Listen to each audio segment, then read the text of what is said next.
Well, Advent is creeping up on us. It's going to be here before we know it. And this evening, we welcome Father Mike Schmitz to help us wait well for the Lord. You, of course, may know Father Mike from Ascension's popular Bible in a Year podcast, which was the #1 podcast across all categories on the Apple charts when it first launched in 2021. He's also the director of youth and young adult ministry for the Diocese of Duluth, as well as the chaplain for the Newman Center at the University of Minnesota Duluth. Father Mike is presenting Ascension's Waiting Well series for Advent, which includes daily video reflections from Father Mike on Ascension's premium app, as well as a devotional book, Waiting Well, Advent with Father Mike Schmitz. Welcome back to the Busted Halo Show, Father Mike. Thanks, Father Dave. It is great to. You are so good at this. You are What do you so mean? good at this. You're telling me you're the #1 podcast. What are you talking about? You're an incredible host. It's just one of those things. I'm standing here in awe of just it's phenomenal. I mean, I know I've been on the show before, and every time I think he's even better now than he was before. And before you were great too. And it's amazing. Father Mike, in about 10 days, we'll be celebrating 19 years of the Catholic Channel on Sirius XM. Wow, and that's awesome. Show. Congratulations. I know. See, I don't look a day older. No, exactly. It's amazing. That's incredible. You're in Minnesota, and you're originally from Minnesota, right? Because you went to Collegeville, right? Yep, I did. Yep. I was born. I actually was born in Oak Park, Chicago, Illinois. And then my dad finished up residency, and they moved right as quickly as they could. They got back to Minnesota, and so I was raised essentially in Minnesota and live in Minnesota. That means your dad was a doctor when you say residency. Yes, he was a Cook County general. That's where he finished up residency. Yeah, in the 70s. And so it was that's where they staged ER, or that's what they called it. Right. That's what they said they did. Right. But yeah, no, when he was there, it was chaos. It was those people regularly in the hallway getting treated and waiting. Just like I've heard stories, and he's got some interesting stories from when he worked those overnights in the ER. And speaking of ER, you're like the George Clooney of Catholic media, I think. I would say. Is that accurate? I thought that was you. Well, I have a little more of the gray on the sides. You're going to need to wait. Maybe you're the other guy, the younger guy. Noah, what's his name? Hey, would you have expected, we've certainly talked to you about this, but I mean, not everybody listens every moment of every show. Right. So for those who are tuning in, would you have expected the overwhelming success of the Bible in a Year podcast? I don't think so. Yeah. I think that I knew there was a hunger already. I knew because I had the hunger for that. I mean, that sense that I think most people, they begin the new year and they say, I want to do something different this year that I've never done before. And I want to read the Bible. That's on so many people's lists of things to do. And so I knew that it would meet a hunger. I did not know that, as you mentioned, the first couple of days, it seems like every year, the first couple of days of the year, it gets up to #1. And then, people kind of, they kind of trail off a little bit. But maybe I won't read the whole Bible in a year. I like those first chapters. I got them down, Genesis, big fan. Actually, this year, we're updating those first days. I think the first, is it 5 to 10 days, we're doing new, same content of Scripture, but new content of commentary. The Bible's the same. I say, do we have new books that I don't know about, Father Mike? I just wrote some on my own. I was like, you know what? This seems easy. In the beginning, let's start there. You wouldn't be the first. Honestly. In the beginning, 2.0. Okay. Father Mike Schmitz joins us here in the Busted Halo Show. We're talking about Waiting Well. It's a series for Advent. Now, many times here on the Busted Halo Show, we have folks on that are talking about a book. But you guys at Ascension, you know media very well. So, yes, there's I would say kind of like a spiritual journal or a spiritual meditation that people can use if they like the old school, they hold it in their hands. But also every single day, and right when you buy the book, right there in the front, there's a little QR code. They can look at video reflections from you every single day of Advent, right? Yes, there's almost like 3 platforms, you could say. The one platform is the one you have in your hand, the book itself. The second is on Sundays, and then on Christmas Day itself. So there's kind of these 5 pillars throughout the course of Advent. So we have, Advent, first Sunday of Advent through the Christmas Day. And then also the third platform is on the Ascension. Then you can find that on the same all the same streaming services like YouTube and on Spotify and iTunes, all those things. But for the daily reflections, that's going to be on the Ascension app. And so every single day throughout the course of Advent is this opportunity not only to read that book and have those reflections. I love years ago, I think I did like something like Advent with C.S. Lewis or Lent with C.S. Lewis. And it just was one of those things that I really loved it being able to have something solid to pray with every single day that just helped me get closer and closer to the destination. And so, last year we did our first time, we did it with a program called Face to Face, where you imagined what would happen if, we know that Advent is preparation to either celebrate Christ's first coming, to enter into Christ's current coming, or to prepare for his final coming. It's what if you knew that on December 25th you'd be dead and you'd have to see the Lord face to face? Like, how do you get ready for that? That was I just really prayed into that one. This time is, we know that not only is Advent a season of preparation, it's a season of waiting, and so much of our lives are spent waiting. And so, but we don't do it well. And so then I thought, well, how about this? How about during this Advent, we learn how to wait well? Well, I mean, waiting probably, if you had to, if you did like a Family Feud, like top 5 answers on the board, things that people do not like to do in our modern society, waiting is one of them. And you do address that. I really liked because you have a whole reflection on patience. Yes. And you used some interesting stories to illustrate the point. Like, for instance, I think you were talking about when you one time were in Florence looking at the Duomo, the great, that orange dome that is just a masterpiece of Renaissance architecture, construction. And I think you said to a friend of yours, I don't know as people would embark on something like this today. Well, it seems like it's because it takes so long, right? That reality is that, I mean, I think I was also recently in St. Peter's. And well, I say recently, I mean within the last year. Sure. And the person who was guiding us through there said that it took, X amount of time to build this structure. And then they said it took, I think, another 100 years to get all of the art in, to get to have it look like it looks now. And I thought, oh my goodness, we would never.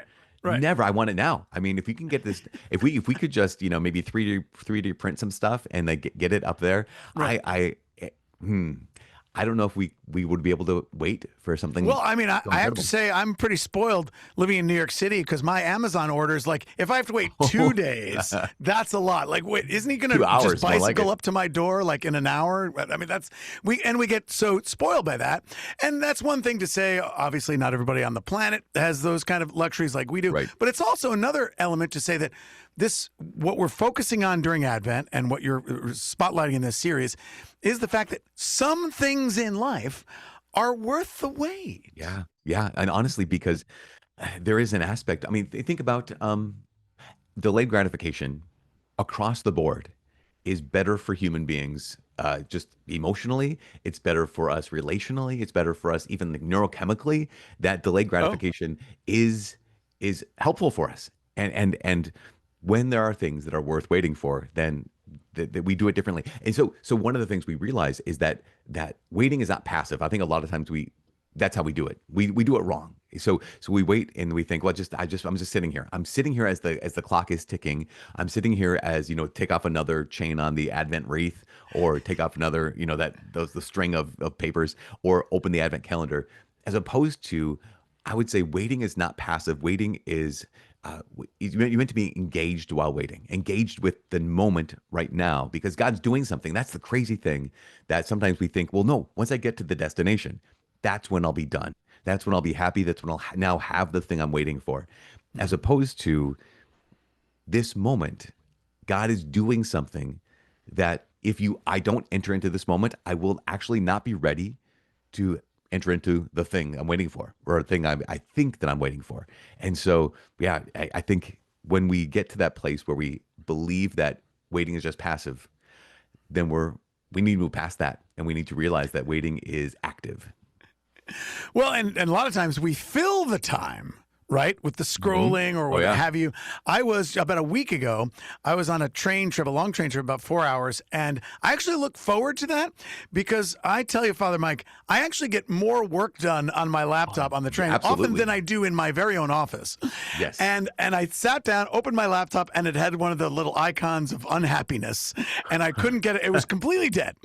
And I'm like looking up on my phone, like, what's wrong with this? How do I fix it? It's like, take it into the store because it's really dead. And this was the beginning, I'm like, oh, and I had all these things I was going to do. And the person sitting next to me, a young person, I'm going to say like a Gen Z, maybe. I made mention, I didn't know him, but I made mention, I'm like, oh boy, my laptop said, and he said, you'll like this because you work in campus ministry and with the young people. He said, maybe the universe is trying to tell you something. I'm like, oh boy, here we go, the universe, right? The constellations or Saturn has got a message for me. But I heard him to say, maybe this is God inviting me to make a little more productive or prayerful time of this waiting. Yeah, because that is it. How many times do we just, I'm waiting, so I'm going to distract myself. Right, I'm in here. I mean, how many times when we pull out our phones, what we're saying is, I no longer want to be in this world. I'm going to go to this other world. Or even just, I don't want to be on this train. I want to be somewhere else. And so that's what I'm going to do. Because you could easily have said, okay, well, I can't do the work on my computer. Let me pull out my phone. And now I'm going to be in another world because it's escape. And it's distraction and escape. And when we distract ourselves from this moment, we escape this moment. This is the only moment that God can be found in. And so we realize that we're not just escaping boredom, which if we do at our own peril, we're escaping God. And we need boredom in order to find God. Father Mike Schmitz is our guest here on the Busted Halo Show. He's presenting Ascension's Waiting Well series for Advent, including daily video reflections and a daily devotional and journal, which I have in my hand. If you like the actual book type stuff, you could use both or all three if you want. But it occurs to me, Mike, that when we invite Catholics into, okay, how about everybody together, we spool down, we're not as frantic, let's be kind of patient and waiting. If we could have picked a different time of year to do that, because it seems to just fly in the face of everything else that's in our culture. It's a busy time of year. I can only imagine that you've got probably 17 other podcasts to record. I mean, you're a busy guy. So, I mean, how do you find the time? I mean, I would imagine a lot of people are tuning in going, I think I'm busy, but that Father Mike, if he can do it, I can do it. So what's like your secret? What's your pro tip? Well, I think with living with intention, in the sense that when I know that there are some things that I get to say no to. And there's an aspect of when one knows their priorities. Like, these are the things I have to do. We all have things we have to do over the course of Advent. There are things we have to do, whether that's visiting relatives, making sure the house is decorated, going to Christmas parties or Christmas plays, the pageant, all those kind of things. And those are busy. Or sometimes they call them holiday parties because that's what the universe wants us to have, right? Or us as priests, we have like how many different reconciliation services and all these kind of things. And those are all great. And I have to distinguish what is the necessary versus what's the optional, what's the essential, what's the optional.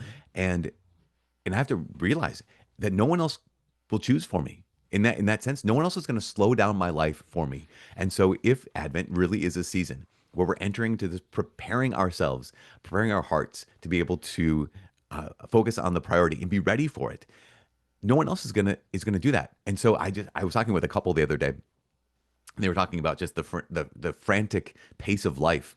And I kind of said this word, the word that, a single person, a celibate person can say is, well, you get to choose your own pace. Like, you actually get to, and in fact, not to get to choose all the things, but there are some things that I'm now over the top, or I'm now at my wit's end because I didn't say no when I should have. I could have said no and I didn't. No, there's, as you said, Father Dave, there's so many things that you and I can't say no to. We just have to do them. So many things that families or individuals can't say no to. We have to do them. But when it comes to those moments where actually that doesn't align with my priorities, that won't help me achieve the goal of getting my heart ready to meet the Lord at Christmas, then no one else is going to choose it for me. I have to be willing to say no on my own behalf and advocate for yourself. I'll say it like that. Well, and to push your analogy, if we think of Advent as a necessary preparation time, like a recipe for a well-prepared meal, that we know there's a difference between I got busy, I didn't have time, I ran in the house 5 minutes before we got to eat, and now I got to take something out of the freezer and go boop, boop, boop, and pop it in the microwave. It'll feed us, but it's not going to be as good as that Thanksgiving turkey that's been basting, and I got up in the middle of the night and I put it on simmer, and I get the little squeezy thing with the juices and all that. I mean, preparation does appropriately take time. I think the thing that fights against us is that this preparation is a little less concrete. I mean, it's not you need to peel the skin off the turkey, and there's not all these really concrete to-dos, but it is still nonetheless an important time to prepare. Yeah, I love that you pointed that out, because that's one of the reasons why these things like the Advent devotional or the Lenten devotional or this journey through this season can be so helpful, is because, so what do? I get it. I remember years ago, I think Matthew Kelly had done the best Advent ever or the best Lent ever or both. And I remember it just resonated with so many people because of exactly what you're saying, Father Dave, which is, I want to prepare. I want to enter into this season. I don't know how. Someone give me a guide. And that's what we tried to do with this Waiting Well series. It's called Waiting Well, Advent with Father Mike Schmitz. It's not merely a book. There's a video series reflection. You get it on the Ascension app, the premium app now. That means there's probably like in-app purchase. I press the Father Mike button. Boop. Goes to my Apple store or whatever. But you guys are honestly at Ascension, I would say, doing great cutting edge in terms of keeping pace with people in the modern world. Some people do still like a book. Some people like to make little notes in the margins. And some people are like, I don't know what a book is, but I like looking at this guy on the video on my phone. So, hey, we got to meet people where they are. Exactly. So we are digitally and realitily. You work with Reality Lee? Is that I was just going to say, you're so hip with the youth and the young adult and the lingo. The lingo.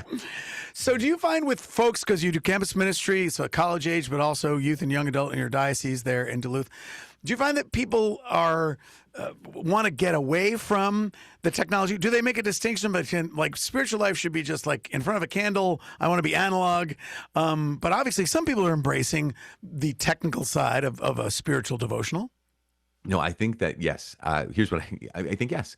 I think that there are things like the Ascension app, Hallow app, that help people pray, and they go to that. And they have that in their ears to be able to have someone walk with them through the rosary or through whatever. And I think that can be so incredibly helpful, especially, I think back to my own, when I was younger, and I remember thinking, I don't know how to pray, and I don't know who to ask how to pray.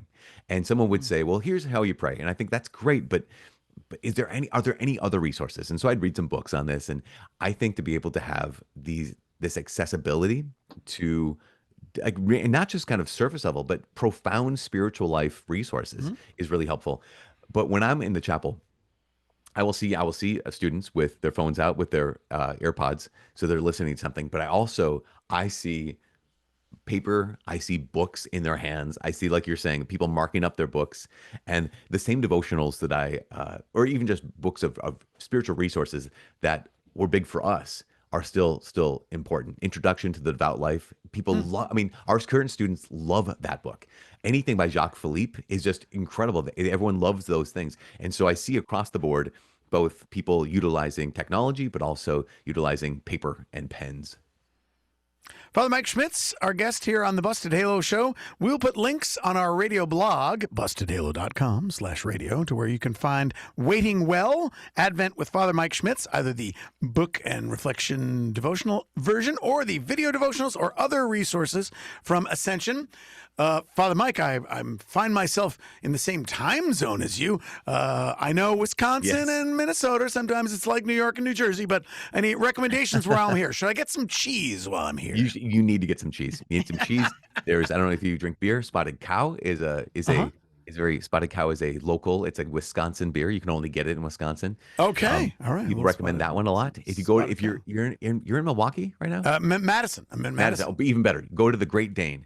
The Great Dane is a bar/burger place, and I had one of the best burgers of my life there once. Ooh, Ooh, I do like a burger. Now, when I'm in Minnesota, though, particularly in the Twin Cities, I like to get your special burger there with the juice of the Juicy cheese Lucy? codon't oozing out. The Juicy Lucy, famous Juicy Juicy Lucy. Lucy. You know, I've never had Do one. they have a Wisconsin version? They call it Cheesy Wheezy or something? I don't know. You know, I try to stay away from Wisconsin. I am not an expert in Wisconsin, Father Dave. One of the things with Wisconsin is, you know, they have Our Lady of Champion in Wisconsin, which is sure. the only approved Marian apparition in the North America, I think. And I always say to all of our students, like, that would be incredible. It'd be incredible to be able to go to Our Lady of Champion, this #1 only approved apparition site. The only problem is you have to go to Wisconsin to get there. So all you Minnesota folks. Well, Father Mike, now you've given me some discernment because I'm a less than 24 hours in the state of Wisconsin. Do I get the best burger and the local spotted beer or go see our Blessed Mother? So I will do some discernment in the commercial break. But thank you, Father Mike. Thank you. I really appreciate it, Father Dave. Have a great day. BustedHalo.com/radio for all these great resources for Advent.